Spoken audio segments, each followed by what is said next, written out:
had this much shit to watch. I'm not gonna lie. How a 5-year-old beef destroyed the greatest season in NBA history.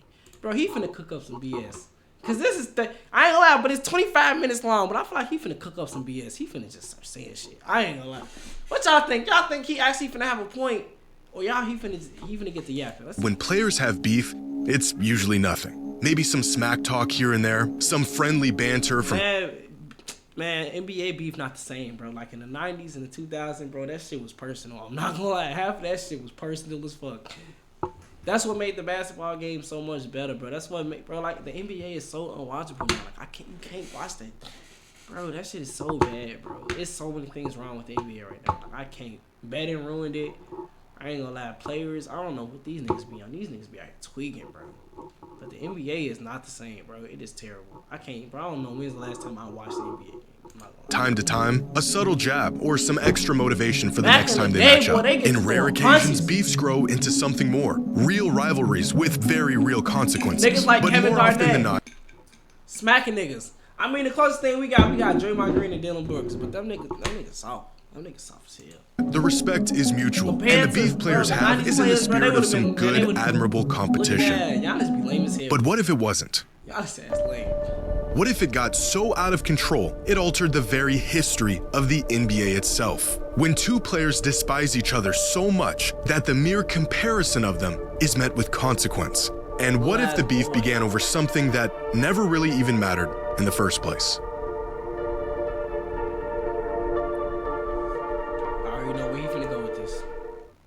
Today's video is sponsored by DraftKings. The NFL playoffs are here, and there's no better place to get in on the action than DraftKings. Right now on DraftKings, new customers who bet just $5 will receive only on DraftKings.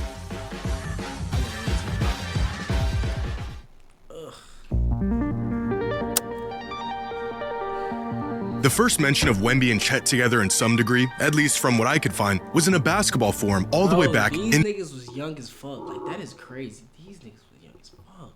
Like, look how young these niggas been fucking. December of 2020, where a user asked the question, who are your top 5 players for the class of 2021? Bro, I ain't gonna lie, I do not watch college basketball, so all the niggas that's coming into NBA, I don't be knowing them, bro. I'm not gonna lie. You have to earn your proving grounds in the NBA. I don't care about college. Anybody can go crazy in college.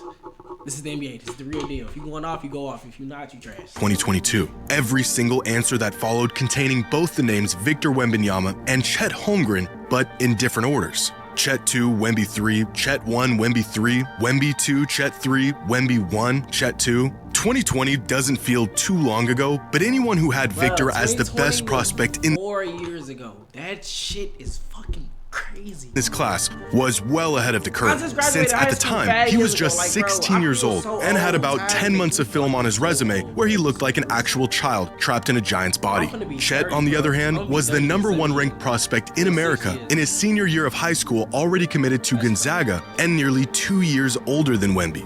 Ironically, Victor wasn't even in the class of 22. He was a member of the 23 NBA draft class. This question should have never even involved Victor in the first place.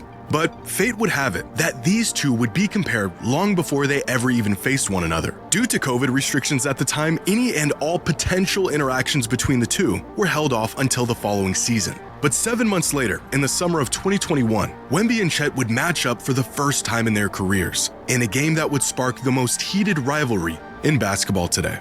Bro, this is not even, this is cap. This is not even the most heated rivalry.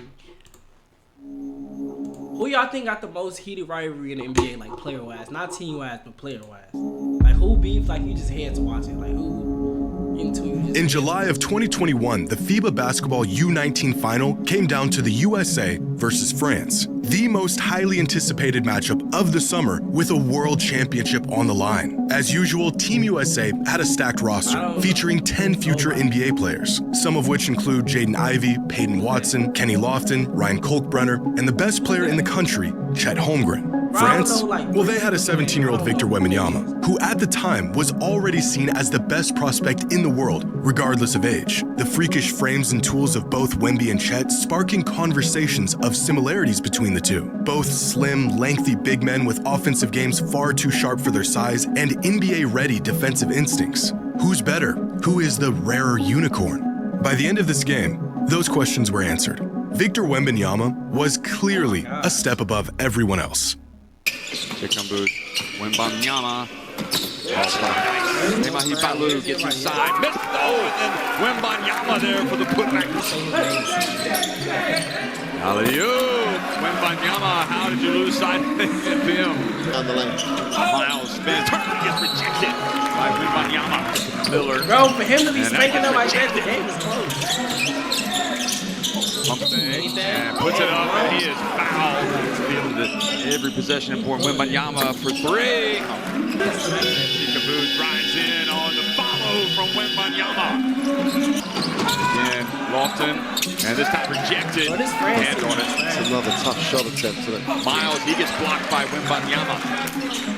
Despite being the youngest player on the court and finishing the game with 22, 8, and 8, as very visibly the best player on the floor, Team USA narrowly edged out France, beating them 81 to 83. And to add insult to injury, the tournament MVP was none other than Chet Holmgren, Wemby having to settle for a silver medal and a spot on the all-tournament team. Now, for most players on the brink of a promising NBA career, this entire tournament would be non-consequential, irrelevant within a few months. But Victor Wembanyama isn't like most players. As the awards were being handed out, Victor could be seen with a look of almost disgust. If you didn't know any better, you'd think France came in dead last by the way Victor handled this loss. Moping around, head down, dragging his feet. Man, you tweaking, for hell yeah, I would have been mad as fuck if I lost this shit too.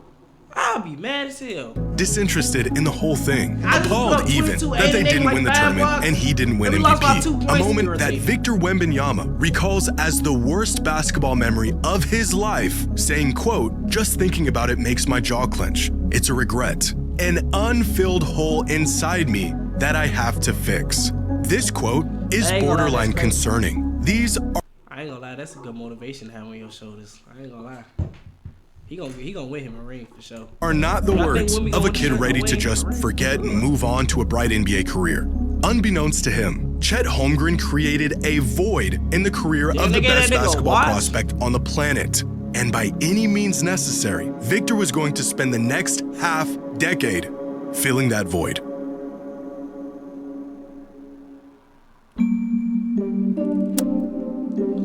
Alright, bro, where's this nigga going? I think he's just making shit. By the start of the 2023-24 NBA season, Chet and Wemby were slated to face off in their first NBA matchup. But this wasn't just their first matchup in the league against each other. Although Chet was drafted a year before Wemby, an injury sidelined Holmgren for what should have been his rookie season. And so not only would they be battling for Rookie of the Year that entire season, the very first game of their respective careers were, of course, against one another. Now, this was a preseason game. I ain't gonna lie, this really is some op shit. I'm not gonna lie. I ain't gonna lie. I see where he coming from now. I'm not gonna lie. This nigga been my little op since we was like 15 years old, and we in the NBA now, and I'm whooping his ass. Anything at all. And it didn't mean anything to anyone besides Chet and Wemby. Both of them going suspiciously hard in a preseason game in early October. Despite a few viral moments from Wemby, the Thunder came back and won the game. And it was Chet who outplayed Victor in just about every measurable way. And in the very first public stoking of the fire, Chet tweeted this after the game. As if Victor needed any more motivation, as if the kid that was left with a hole inside him that needed to be fixed needed any more fuel to the fire, Chet Holmgren just doused it with a gallon of gasoline in front of the entire world. And thus, this rivalry officially began. In his post-game interview, Chet was asked about his budding rivalry with Wemby, to which he had this to say. I know you and Victor have been connected for years, even though you haven't played against each other very much. And he just was saying that he thinks this is going to be the start of a lot of really good games against each other. Do you feel that way? 100%. I played against him a couple years ago in FIBA, and I plan to play a long time, and I'm sure he does too. So there'll be no choice but to go back and forth. So, and he was right. There has Imagine these two niggas on the same fucking team. Like, the NBA would be so broken, the NBA would be so unwatchable. Like, them niggas probably would go into it. Fact, been no choice but to go back and forth. Even before their first regular season matchup, their relationship was already being labeled as the makings of NBA's next intense rivalry. By their second matchup of the season, the intensity between them had already built up to the point where they were abandoning sets altogether to go at each other one-on-one. Wemby going out of his way to show Chet and the rest of the world there should have never been a comparison in the first place. The numbers on the scoreboard briefly becoming irrelevant in these moments. Now again, Chet didn't really even do anything to deserve this. An innocent, the intensity between Bro, did y'all just see that them shit? had already built up to the point where they were abandoning sets altogether to go at each other one-on-one. Wemby going out of his way to show Chet and the rest of the world there should have never been a comparison in the first place. The numbers on the scoreboard briefly becoming irrelevant in these moments. Now again, Chet didn't really even do anything to deserve this. An innocent bystander who just happened to cross paths with an alien in a FIBA tournament. But Wemby had a hole inside him, and he was fixing it. After the game, the media only made things worse by leading off with a slew of questions about the rivalry and what the two thought of it. Yeah, in terms of not matching up directly with Chet, you guarded him defensively. I couldn't be no hooper, bro. Post-game interviews be looking so boring and so irritating. They be asking a lot of stupid-ass questions like, bro. Nayball, in my opinion. I mean, it's obviously like human nature, but you know, to really be uncommon and not just do what everybody else does, you have to kind of fight that. And obviously, that's the headline that you guys have. That's what ESPN's promoting. That's what the NBA is promoting, and rightfully so. You know, Vic's a great player. You know, I think I have a long way to go in this league, but you know, I plan to be. Who y'all think will accomplish more, Victor Wembanyama or Chet Holmgren? Like when it's all said and done, when they retire, who y'all think gonna accomplish more? Shit, Chet already got a ring. But I ain't gonna lie, I feel like when it's all said and done, it's gonna be Wemby. It's gonna be Wemby.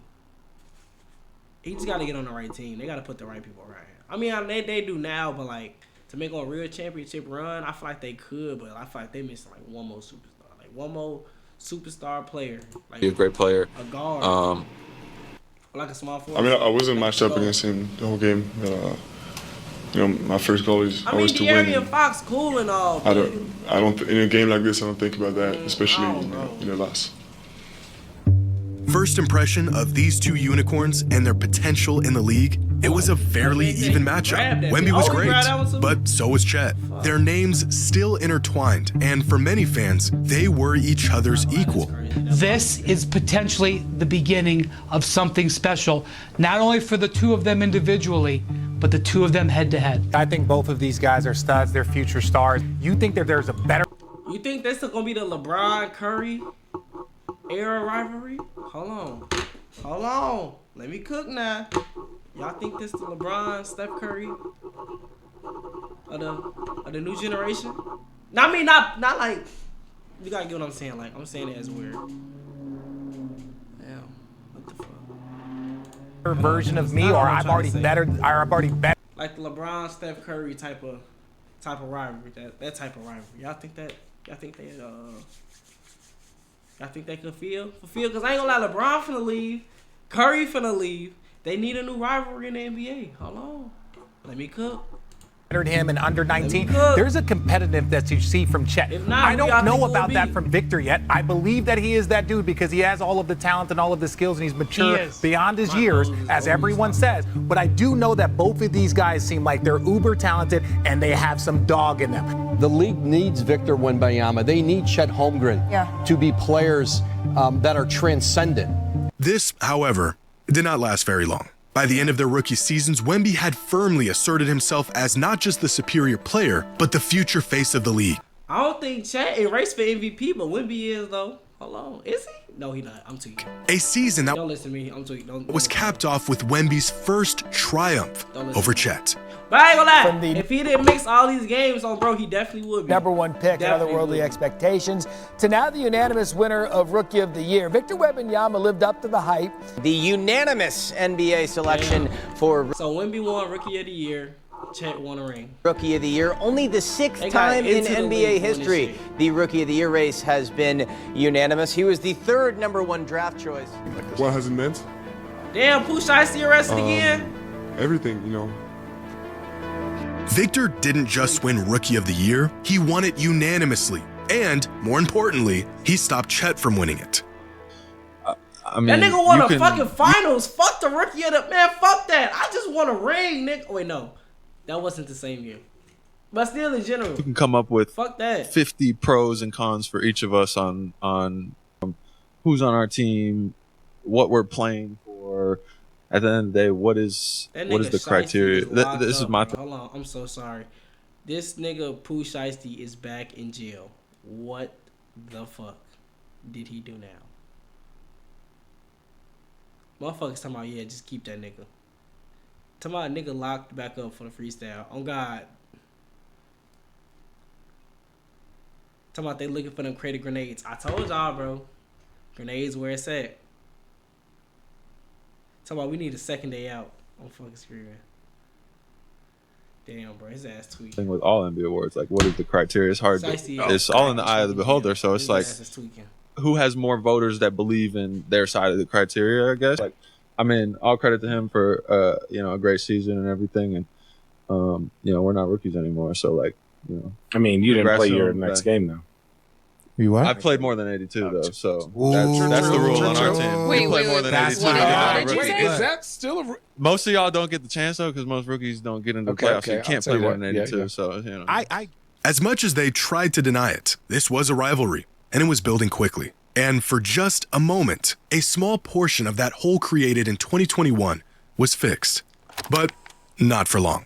Wemby won this battle, but in the following season, Chet achieved something far bigger. Bro, that nigga J-Dub strong as fuck. That's SGA, that nigga strong as fuck.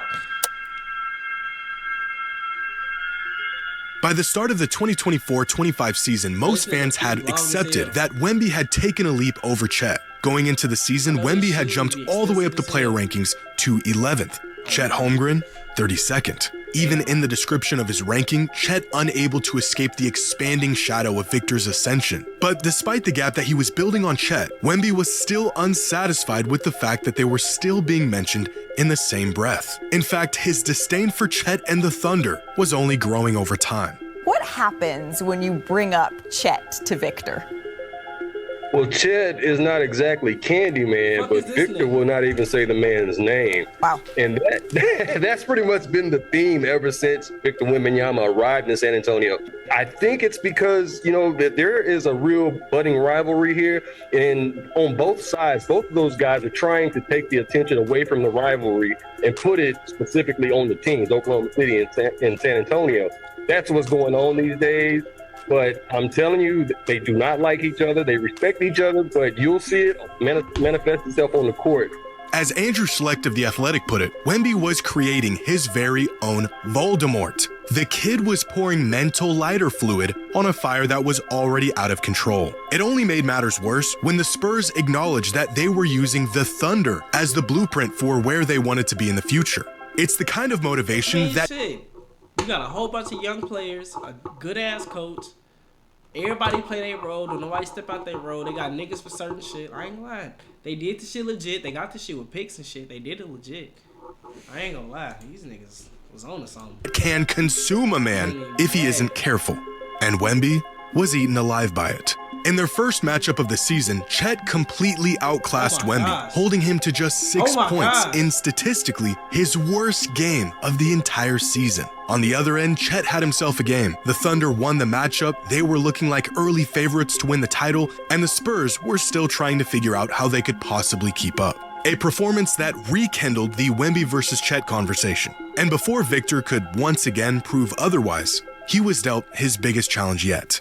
Breaking news out of the NBA, according to our Shams Charania, Victor Wembanyama, the San Antonio Spurs star, is going to miss the rest of the season with what Shams is reporting, a form of a blood clot in his right shoulder. He is out for the season, and the Spurs believe that this is an isolated... While the Thunder were gapping the field and Chet was blossoming into a vital piece on a potential championship team, Victor was sidelined with a season-ending injury. What's the worst-case scenario for a man hell-bent on revenge and willing to do anything to get it? Being helpless and out of commission while your adversary is inching closer to basketball immortality. Well, actually, that's not quite the worst-case scenario, but this is. The Thunder have taken the NBA by storm for the first time The NBA champion resides in Oklahoma City. The storybook season is complete. For the first time, didn't Dirk Nowitzki win one, bro? Dirk Nowitzki. It almost sounds like a work of fiction. This whole saga, this young man's rise to glory and his subsequent fall, idly watching his admittedly unjustifiable enemy achieve the ultimate goal. It's at this point where most players would probably let this whole thing go, realize that this beef has gotten out of control. They're two different players on two different timelines with two different paths. It's just not worth it to hold on to something that, in the grand scheme of things, is so insignificant. But Victor Wembanyama is not like most players. Bro, the nigga literally came off the bench 3 times, I believe it was 3 times, and spanked the Thunder off the fucking bench. Bro, that was the funniest shit ever, bro. I'm not gonna lie. I personally have not faced this team since October 2024. You didn't know it had been that long? I knew it had been long, but I didn't know it had been more than a year. In what ways does today's version of you approach that matchup differently? I mean, with much more experience in this league, in life, much more knowledge, I would say, of who we are as a team. It's going to be a totally different game than any before. By the start of the 2025-26 NBA season, a lot had changed over the last year. Wemby was back and ready to play basketball again. He made another jump in the preseason player rankings from 11th to 5th. Chet also made a jump of his own from 37th. Bro, the nigga literally played half the season and still went up to 5th. Well, not half. He played a little more than half, but still went up to 5th. It's fucking insane. Second to 24th. For the first time, Wemby was officially recognized as an NBA superstar. Oh, and Chet was now an NBA champion. And if seeing Chet win MVP in a U19 FIBA tournament created a void in Wemby, seeing a ring on his finger created a black hole ready to swallow up anything in its wake. When recently asked if he can I ain't gonna lie, bro. Chet went in that FIBA tournament and did win in the ring. I know that pissed this nigga off. I know it did, bro. I know it pissed him off. Considers there to be a rivalry between him and Chet, Wemby said, "No, I don't think about that. At least from a basketball standpoint, there's no comparison between us." What does Wemby think about the comparison? Well, his feelings hadn't changed. He's so appalled by it, he thinks there shouldn't be one. But maybe we should be asking Chet how he feels about the rivalry. Do you consider yourself and Victor Wembanyama a rivalry in the league? I don't think it's ever been up to players or teams to declare rivalries, so you're asking the wrong person. Yeah, I don't know about that. Regardless of what the fans or the media think, there is nothing we can do about the 7'6" basketball demigod who's out for revenge. A man hyper-fixated on specifically making sure you never one-up him again. His disdain for Chet at this point, no longer subtle or cordial. Fans and the media taking notice that this is not your average friendly back and forth. Wemby is a man possessed, and Chet Holmgren wants nothing to do with it. But while the Spurs were still trying to iron out some wrinkles and adjust to an evolving roster, the OKC... Bro, that Harper nigga ball. I'm not gonna lie, that nigga could hoop. Watching that nigga highlights, that nigga be hooping. Thunder were scorching the entire league. 10-1, 15-1, 20-1. Mind you, they did a lot of this shit without their star players. It's fucking insane. I'm not lying. Entering without all 3 of them on the court, bro, they did most of this shit. I ain't lying. SGA carried the load. Conversations of OKC having a good chance of breaking the all-time record for wins in a season, and Chet Holmgren, the right-hand man to the league MVP, with much larger sights than a beef with Wemby. We've already sort of gone down the road. He says that he and Wemby have never really spoken. That rivalry's happening. I don't care what anybody says. Really cool as hell. Is there a possibility that Wemby... These niggas making up rivalry shit whole time. These niggas really cool as hell. He's a little in his head at the moment. I think this thing is man-made. Yeah, listen, we want this. Okay, they're both 7-footers and they came out back-to-back years or whatever, and Chet was hurt. Other than that, that's where it ends for me. Like the real rivalry, it's levels to this conversation. The real rivalry to me is gonna be SGA and Wemby. Those are the MVP candidates. Hold on, y'all think that's the real rivalry though? SGA and Wemby? I ain't gonna lie, I feel like SGA don't get no fuck about that nigga, bro. I ain't gonna lie, I feel like SGA so unfazed by this nigga. I feel like he don't get no, bro. He don't care about him, bro. I ain't gonna lie, I feel like that's, yeah. I feel like SGA don't care about that nigga, bro. Why would Bro, it? I feel like SGA don't care about nobody. I feel like the only person he might care about is Jokic, though. Jokic, you get that nigga a run for his money. I'm telling y'all, let a fully Denver Nuggets team, fully healthy Denver Nuggets team play the Thunder. We smacking them niggas, bro. I'm not gonna lie, it's gonna be a good game, but we smacking them niggas. I got my money on them. Every game best of 7, we smacking their ass in 7, bro. MVP candidate have a rivalry with a guy that's not in that conversation. I think there's a lot of levels and a lot of layers to these conversations, and I think Wemby has graduated from that conversation of a rivalry with Chet.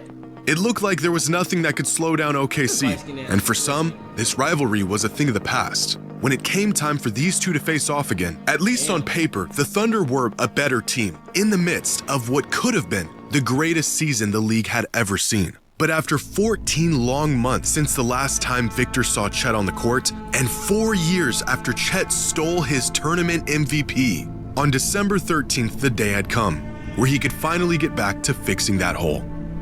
Missed the last 12, and he's getting ready to head on the floor for his first action since So he did he start this game? I don't think he started. November 14th. Harper pull up Jay, no. Tipped up and in, instant impact from Wemby. No good. Another offensive board for Wembanyama. It's a different game now. Harper is lonely. In this game. Wembanyama goes down, gives it up. Champagnie, 3-ball, corner pocket. Teardrop, no, blocked out of there by Wembanyama. San Antonio is quite a bit better with Victor Wembanyama.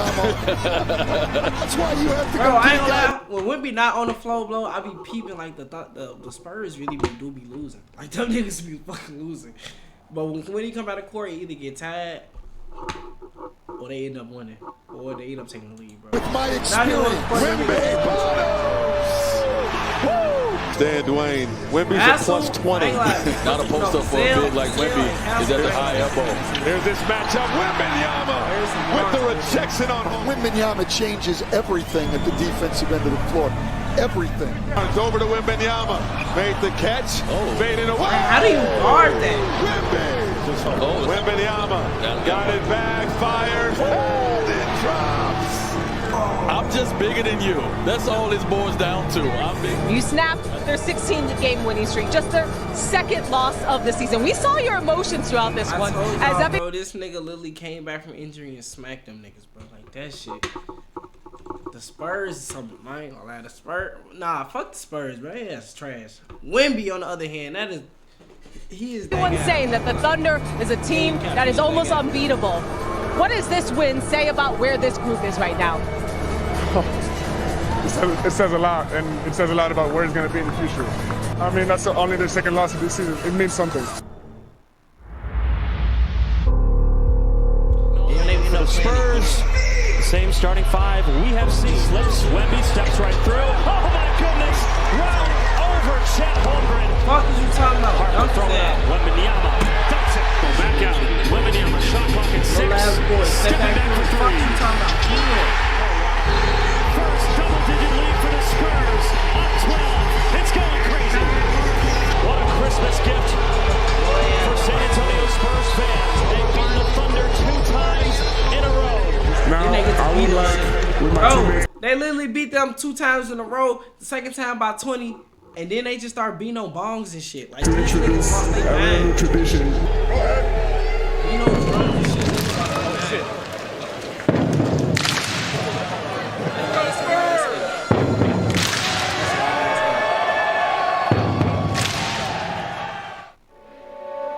The San Antonio Spurs and the Oklahoma City Thunder, a burgeoning Western Conference rivalry. Wembanyama continues to have a profound impact for the Spurs positively, both the offensive end of the floor and the defensive end of the floor. On cue, Wemby with the buy one, get one free right now. Sure feels like one. Wemby with an exclamation point just to let you know. Be out by the three-point circle. One dribble pull-up and a propitious roll and a shooting touch to his teammate Wiggins and got him packed on the glass. As Wemby pulls one at the other end for 3. Got it back and lays it home. We got a whistle. First of all, a spectacular pass by Wembanyama.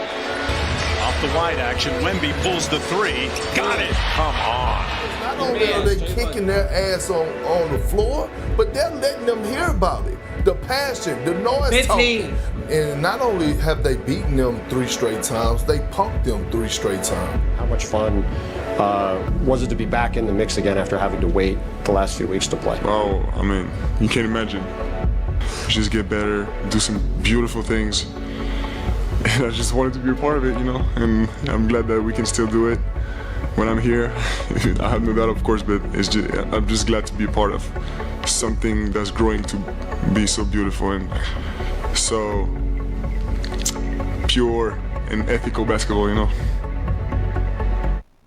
Conjuring up what could only be described as superhuman levels of pettiness, Victor Wembanyama unleashed 4 years of frustration upon Chet and the OKC Thunder, beating a team that only had 1 loss in nearly 2 months and was well on track to being the greatest regular season team of all time, not once, not twice, but 3 times in a 12-day span, purely out of spite. Bro, smacking niggas 3 times in 12 days is insane. Now, of course, Wemby wanted to win these games, but the far more pressing matter was making sure Chet lost. At every conceivable opportunity, Victor made it abundantly clear that this was personal, morphing into Chet's very own boogeyman and playing each and every possession like his life depended on it. Flexing on him, throwing down windmills after the whistle, addressing the people, and creating an entirely new tradition from scratch. But not only did the Spurs beat the Thunder 3 times in a 2-week window, Victor Wembanyama and his insatiable thirst for vengeance single-handedly derailed what could have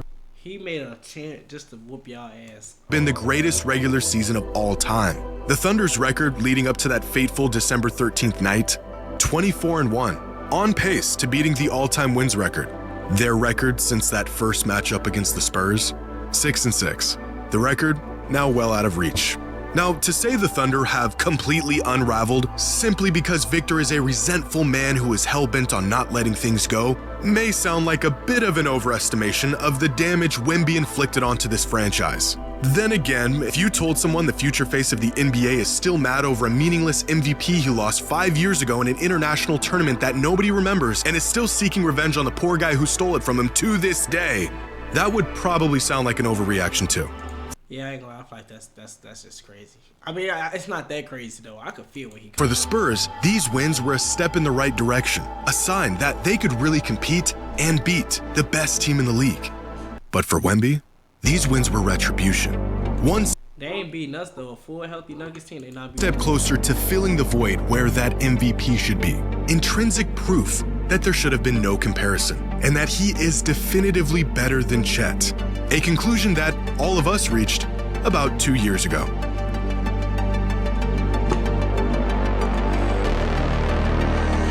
What y'all think, man? How y'all make y'all feel? What's y'all thoughts?